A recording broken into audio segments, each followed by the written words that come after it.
Today we're actually, again, we're in the middle of a series called Don't Hate the Messenger. And the reason this series is called that is a couple reasons. One is that we are talking about the prophets of the Old Testament, and it's an Old Testament series. And we're talking about individual prophets. There's tons of prophets, major and minor, in the Old Testament. And they were the messengers of God. They were the messengers of hope at that time. Very much how we as a church feel like we are the messengers of humbly pointing other people to absolute hope. We feel like that's what we're called to do, and the message that we carry. They carried messages from God to people. And like anything else with our church, we want to make sure you guys know that we know that oftentimes when we are in these kind of series, especially today, questions come up in your heart and in your life. And we try to make it a little bit more of a culture of our church to talk about the things that you're thinking about, or the things that you're facing. And so I'll put this up on the screen real quick. We always do a live Q&A right after the second service for those that are viewing online, and we try to put those online as well. You're more than welcome to stay in here or ask these questions. Your questions kind of fuel this. You can email them at any point in the service to Q&A@thejourneyonline.com or text to that number, and it's always on the screen behind me. So please ask your questions. We love being able to kind of come back in those series and answer those.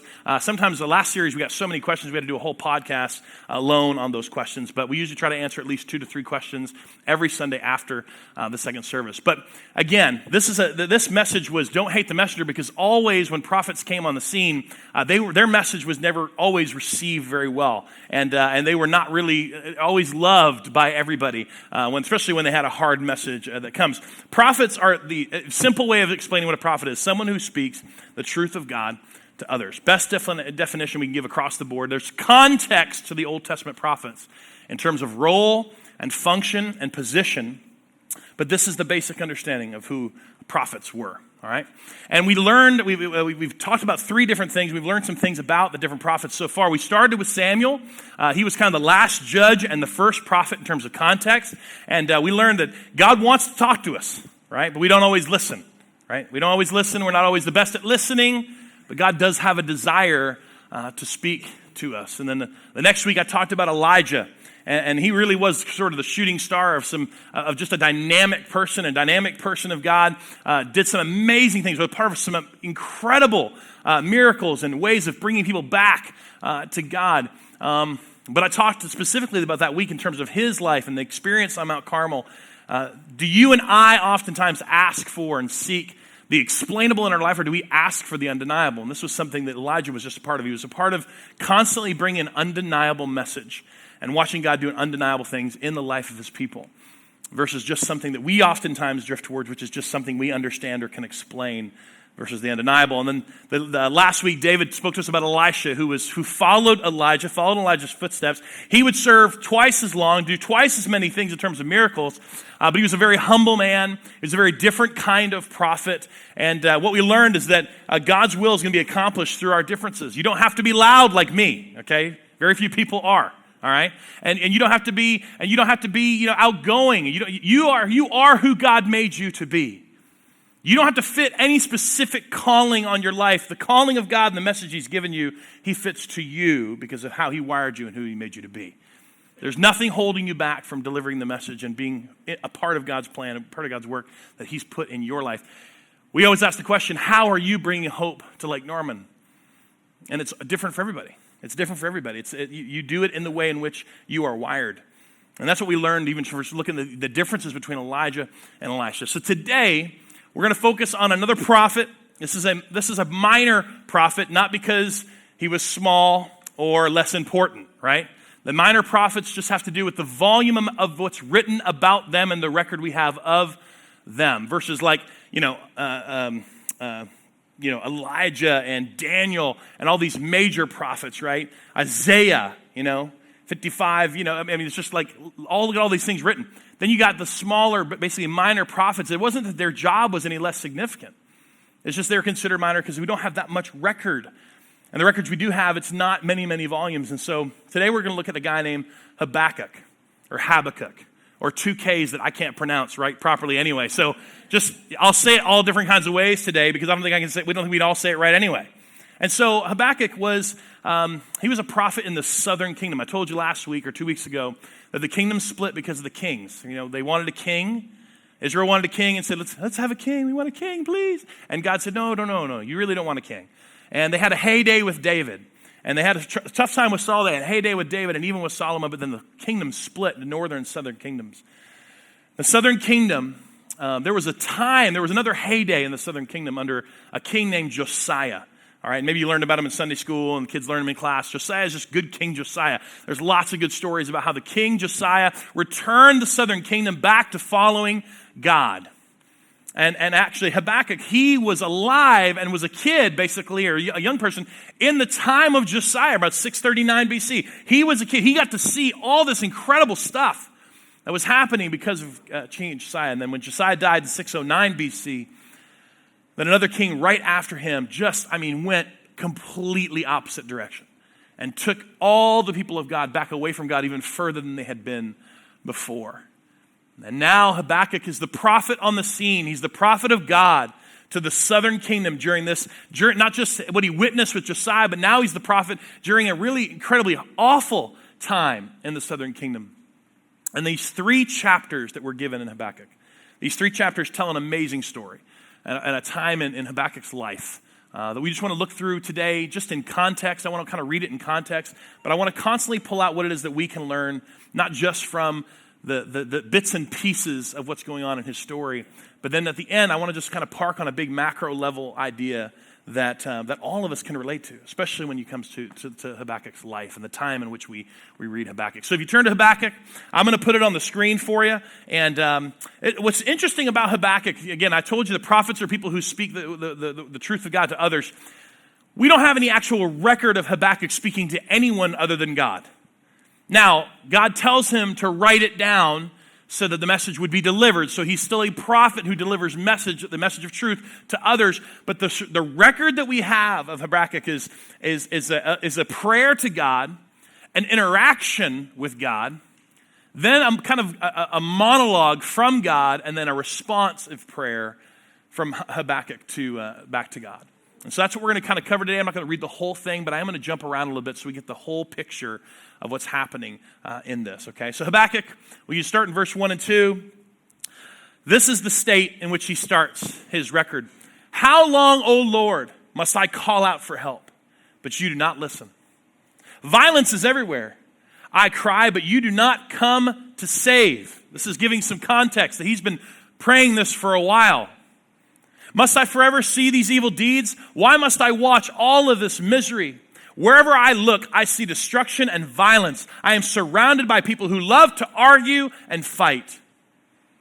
The law has become paralyzed, and there is no justice in the courts. The wicked far outnumber the righteous, so that justice has become perverted. Now listen, if you follow any fundamentalist on Facebook, you would have thinking this was written just this week, right? Like this is the mindset right now that he's in. This is how bad it is.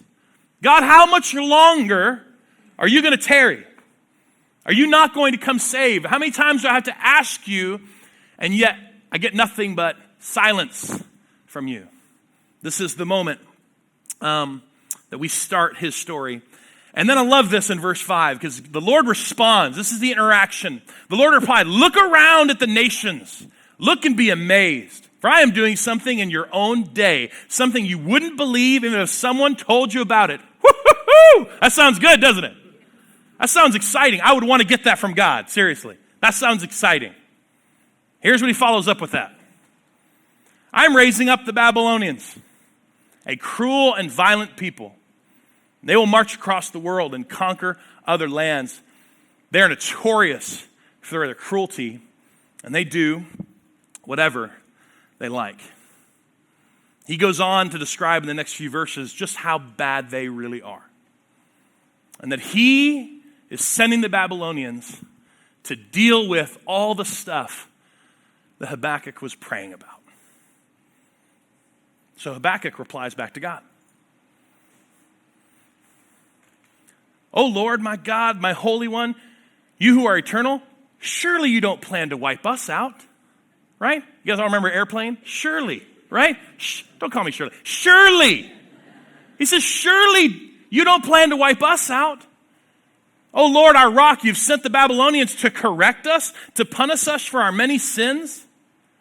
But you are pure and cannot stand the sight of evil. Will you wink at their treachery? Should you be silent while the wicked swallow up people more righteous than they? Keep going. Oh, is there? I thought that was another one. Sorry. Yeah, for me, I look at this and I go, this is a moment where Habakkuk is praying. He says, God, I haven't heard an answer from you. And then he gets an answer from God. But it is not the answer he was expecting. It is not the answer that he wanted. It is not the plan that he was expecting. Remember, he was raised, I can only imagine. He came up in Josiah, good King Josiah's time. I can only imagine his heartbeat is, give us another Josiah. Let us go back to the way things were, how awesome they were. Let us go back to the great days that we had before. But God says, I'm going to answer your prayer. I've raised up the Babylonians. They are like wolves to sheep. They are like a whirlwind that's going to come across the desert and they sweep away things like the sand. That's what I'm bringing to you. And here's his response. Surely that's not the plan, Lord, right? Surely you're not going to wipe us out. Not from them, how in the world would you do that? How would you hold us accountable in that way? Won't you? How is this going to work? How many times have you gone back to God after he's kind of answered a prayer of yours in a way that you did not like? And you said, God, I got a better plan. Let me just hold on 1 second, okay? Let me tell you how I think it should be better. Well, at the end here, we'll jump down to verse 17. He says, will you let them get away with this forever? Will they succeed forever in their heartless conquests? He's befuddled that God has responded in this way. And then he says this, he goes to chapter 2 and he says, I will climb up to my watchtower and stand at my guard post, and there I wait to see what the Lord says and how he will answer my complaint. Because he's having an interaction with God. This is a conversation. God, where are you? And God says, I'm here, trust me, watch what's coming. And then he said, whoa, wait a second. This can't possibly be what's coming. And so he decides, and this is kind of an important part of his life, the watchtower for the kingdoms would oftentimes be a high place where they would, on the edge of the city, where they would see across the distance, and they would stand at a guard would stand in the watchtower and wait for messengers to come back from messages they would send or new messages that were coming to the kingdom so they could see them far away. And this is a spiritual conversation, so he's talking about this spiritual watchtower of his. I'm going to spiritually go to this place where I am waiting on you for an answer. And this is significant for you and I because I even had to ask myself this question, where is my spiritual watchtower? Where is the place that I go to before I completely respond in my own flesh? Where do I go sometimes just to wait to get clarity from God? This is what Habakkuk says. Before he responds any further, he says, I'm going to wait. I'm going to go to my watchtower. I'm going to wait to hear what God has to say. And then he goes on to 2, and God does respond. This is more the monologue part where God responds. And he says this in verse 2. He says, the Lord said to me, write my answer plainly on tablets so the runner can carry the correct message to others. This is that part where you're going to deliver this message to the world. The vision is for a future time. It describes the end, and it will be fulfilled. If it seems slow in coming, wait patiently for it. Or wait patiently, for it will surely take place. It will not be delayed. In verse 4, look at the proud. They trust in themselves, and their lives are crooked, but the righteous will live by their faithfulness to God. Wealth is treacherous, and the arrogant are never at rest. They open up their mouths as wide as the grave, and like death, they are never satisfied. In their greed, they have gathered up many nations and swallowed many people. Skip on down to verse 12. He says, what sorrow awaits you who build cities with money gained through murder and corruption? Has not the Lord of heaven's armies promised that the wealth of nations will turn to ashes? They will work so hard, but all in vain. For as the waters fill the sea, the earth will be filled with the awareness of the glory of God. Now, what's interesting about this monologue, this response from God, is that it seems like in some sentences he's talking specifically about he will hold the Babylonians accountable. There will be a time in which they will be held accountable. But at the same time, he also says things that are very specific to the Israelites at this time. He says things very specific to his people. And at the same time, he's addressing both in the same monologue. That there's a season of accountability that's coming. Oh, trust me, it's not going to be delayed. It may seem slow to you, but it's happening.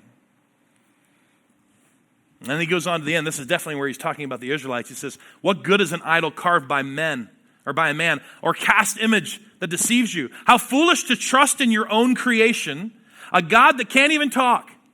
What sorrow awaits you who say to wooden idols, wake up and save us. To speechless stone images that you say, rise up and teach us. Can an idol tell you what to do?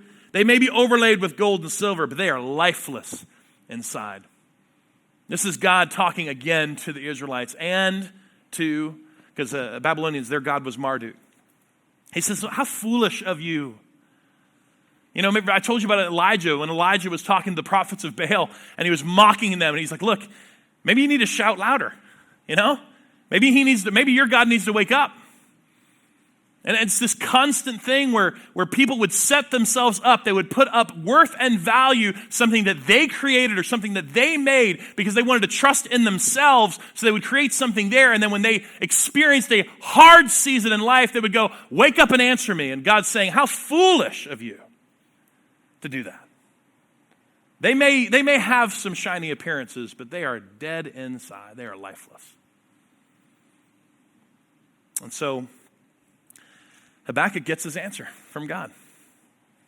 Accountability is coming. This season is coming no matter what. What do you do? What do you do when you get that kind of an answer? Well, in chapter 3, this is his prayer back to God. This is his response back to God. He says, I've heard all about you, Lord. I'm filled with awe by your amazing works. In this time, he's saying, please, Lord, right now in our deep need, help us again as you did years ago, or years gone by. And in your anger, remember your mercy. And he goes on in the next few verses to describe all the things he had heard in times past, where God would move in on behalf of his people, where he would save them, when he would reach out for them, when he would conquer everybody else. Anyone who tried to touch his people, he would destroy. And he goes on to describe time and time again, God, this is what you did in your mercy. Not justice, but in mercy you did this. Please, Lord, in this time, would you remember your mercy for us, for your people? He goes on and says down in verse 12, it says, you marched across the land in anger and you trampled the nations in your fury. You went out to rescue your chosen people, to save your anointed ones. You crushed the heads of the wicked and you stripped their bones from head to toe. With his own weapons, you destroyed the chief of those who rushed out like a whirlwind, thinking that Israel would be easy prey. He said, this is what you did. God, would you do it again? I know you've already given me the answer, but I'm praying right now. Would you be merciful in this time? Go down to verse 16. This is how he ends his prayer. He says, I trembled inside when I heard this. This is him talking about the revelation and the vision he got from God. He says, I trembled inside when I heard this. My lips quivered with fear. My legs gave way beneath me and I shook in terror. I will wait quietly for the coming day when the disaster will strike the people who invade us. And then we go to verse 17. He said, even though the fig trees have no blossoms and there are no grapes on the vines, even though the olive crop fails, and even though the fields lie empty and barren, and even though the flocks die in the fields and the cattle barns are empty, yet I will rejoice in the Lord. I will be joyful in the God of my salvation. The sovereign Lord is my strength. The end. That is the record that we have of the prophet Habakkuk. This prayer, this vision, this interaction, this stuff that he had to write down for people to deliver the truth about what was going to happen. And yet he starts his record in prayer. Oh God, where are you? And he ends this record in prayer saying, you know what? Even when things are going to be at their worst, I'll rejoice. I will find joy. God, you're my strength. How does he do that? How is that possible? And that's just where I want to stop today, because it is the primary question that if you read Habakkuk, you get to that place and you go, wow, what a neat story. I don't know how he did that. I don't fully understand if I was told the season that I was in, that was horrible, was going to get worse, I don't know that I would end my prayer. I will rejoice in the Lord always. And again, I say rejoice. You know what I'm saying? Like, I don't know if I would end my prayer there. And yet that's what we get from Habakkuk. And there's some things we take away. And this is the part I want to park on just for a few minutes here at the end. There's some things we take away for us that I think Habakkuk understands and that we need to grasp in our life as we face these seasons ourselves. And so here's the first thing. Two things that we take away is that we need to understand seasons of life. I say this because seasons is not a word that everybody uses, okay? Understanding seasons of life. Seasons not a word everybody uses. Nobody 21 years old uses the word seasons, right? Nobody 21 goes, I know in this season of my life. They don't have a concept or clear. They're invincible. You know, they know everything. I was there. I know. You get to somebody who's had some time past them, and then you hear the word come up more often. Well, this is just a season. Or I've had many, many seasons in my life. This is a concept. This is a wisdom that comes. That there's a season of plenty. There's a season of scarcity. There's a season of blessing. There's a season of sowing, and there's a season of reaping. People who have lived a little while begin to see the seasons go by, and they get an appreciation for what seasons actually are. They begin to understand it. But here's the thing. You don't have to wait till you are 50 and 60 and 70 to get an appreciation or an understanding even of the fact that seasons exist and that seasons of life are a very, very real thing, and they are real for you at 15 years old as they are for you at 62. Matter of fact, the wisest man who ever lived outside of Christ was Solomon. And Solomon wrote this in Ecclesiastes 3. For everything there's a season, a time for every activity under heaven, every purpose. Maybe you've heard it that way. There's a time for everything. And I'm going to give you the short list, and I'm going to read through the next few verses just so you can see. He says, a time to be born and a time to die, a time to plant and a time to harvest, a time to kill and a time to heal, a time to tear down and a time to build up, a time to cry and a time to laugh, a time to grieve and a time to dance, a time to scatter stones and a time to gather stones, a time to embrace and a time to turn away, a time to search and a time to quit searching, a time to keep and a time to throw away, a time to tear and a time to mend, a time to be quiet and a time to speak, a time to love and a time to hate, a time for war and a time for peace. Now, here's the reality. None of us really frame our perspectives in terms of seasons when there's when the joy's going on. We don't frame the seasons of love, right? And, oh, what a wonderful season of love I'm in, right? Or dancing. Nobody has a problem with the season of dancing, except Baptist people don't like that. So I'm just saying nobody has a problem when it's good, right? Nobody understands seasons when it's good. The only time we look at seasons is when things turn, when it hits the fan, right? When everything goes out. And all of a sudden, seasons become real. And you're not thinking about the peaceful times. All you know is that there's war at home with your children. There's rebellion happening. There's war between your spouse and you. You wait for that season to change. There's a season of grief because you've experienced loss that no one else understands. And you long for the possibility that there's a season of healing and maybe even possibly a season of joy again one day. There's plenty for us. There's seasons, times where we're sowing and planting and sowing with our time and our energy and our efforts, and we're pouring out, and we are not seeing any results at all. We are not seeing any harvest yet. We understand those seasons better because those are the seasons of struggle. Those are the seasons where we have sometimes some false expectations of what it means to follow God. Because in times of joy, life should just always be that way. And in times of love, it should always be that way. And in times of plenty and times of abundance, it should always be that way. And then when it all goes bad, we go, well, it should never be that way. That should never happen. And yet there's a time for every season. We have to understand seasons. I have a short story for me and my wife. We weren't that old. We were 28, 29 years old, and we'd been married about 9 years at this point. And in about a year period of time, a lot changed for us. I've given you a little bit of my story. I'll try to keep it brief for the sake of time today. But I was feeling called to shift jobs and careers and go into vocational full-time ministry, okay? And that's just for me, I was going to go work for a church, and I told God I would never, ever work for a church, ever, right?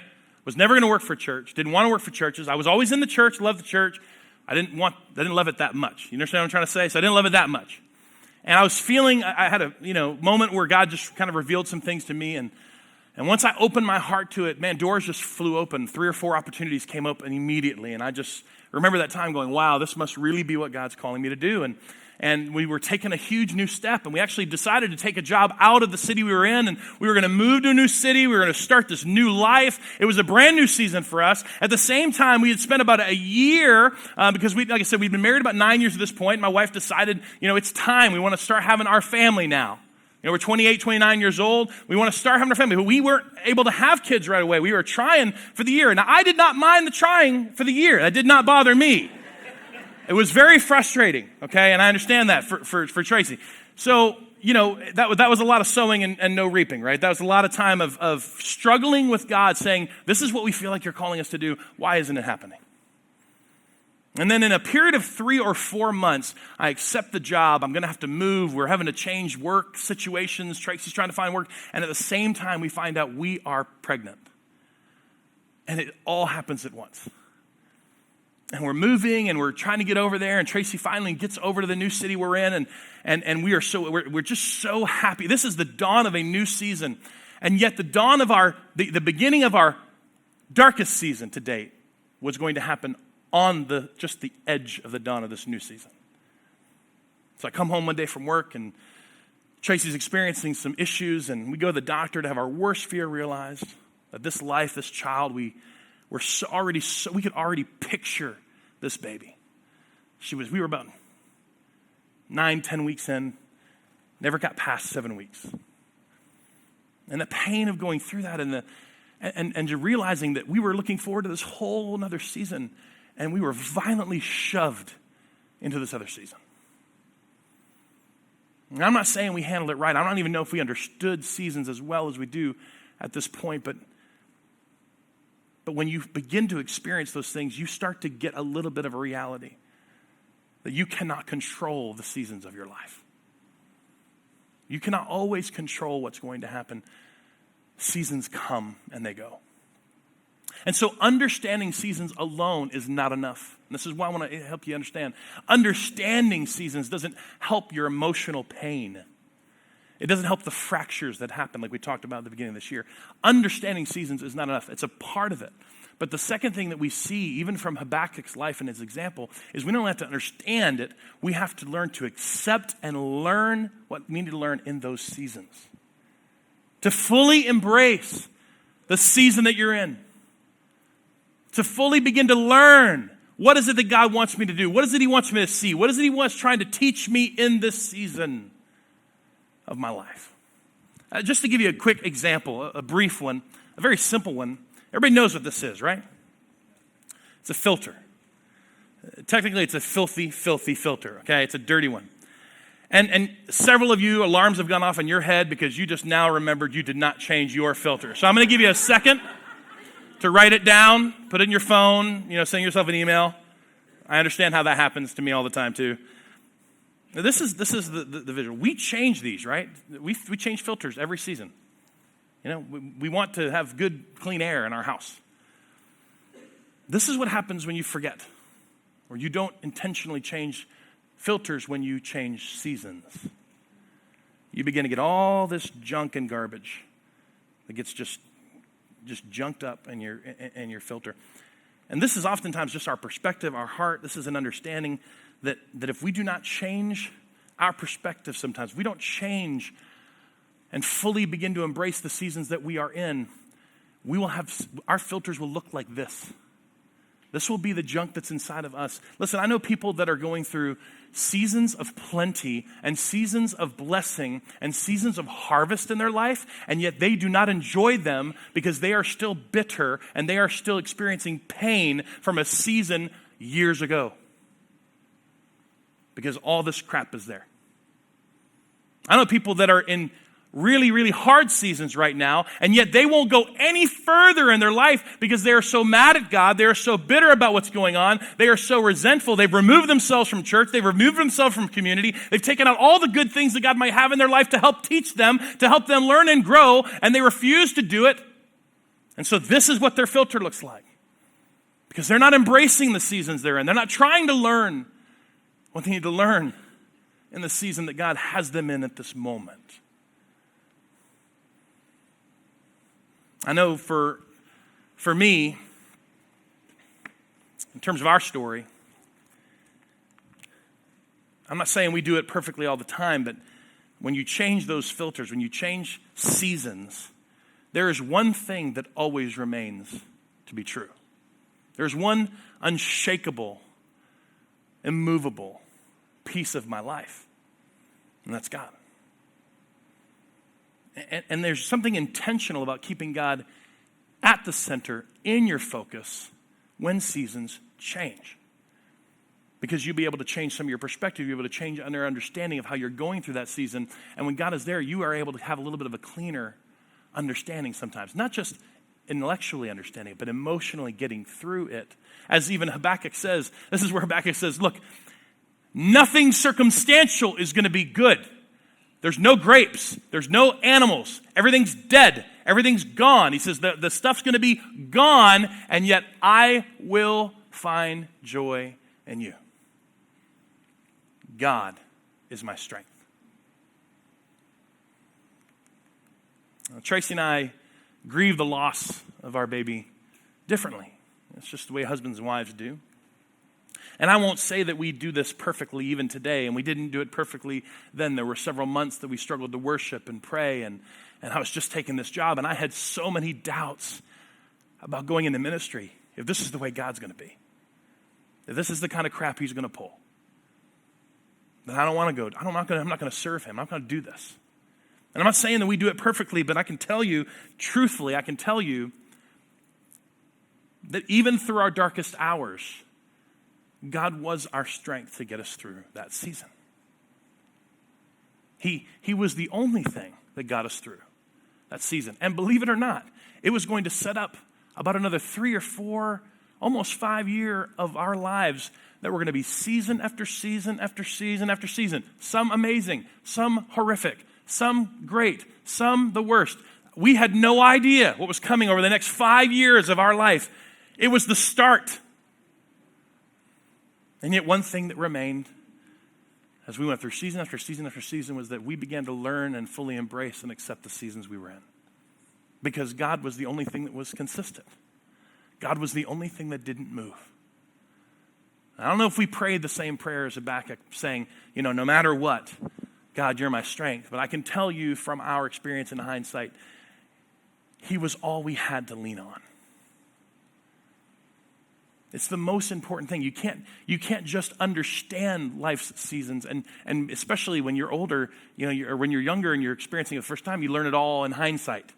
You learn about your seasons in hindsight. That's a horrible way to live, okay? To constantly learn the hard way, right?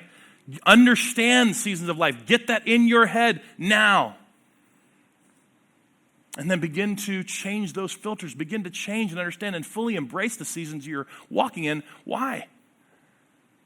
Because God is the only thing that will never change. You're not going to find joy in all your circumstances. That's what Habakkuk says.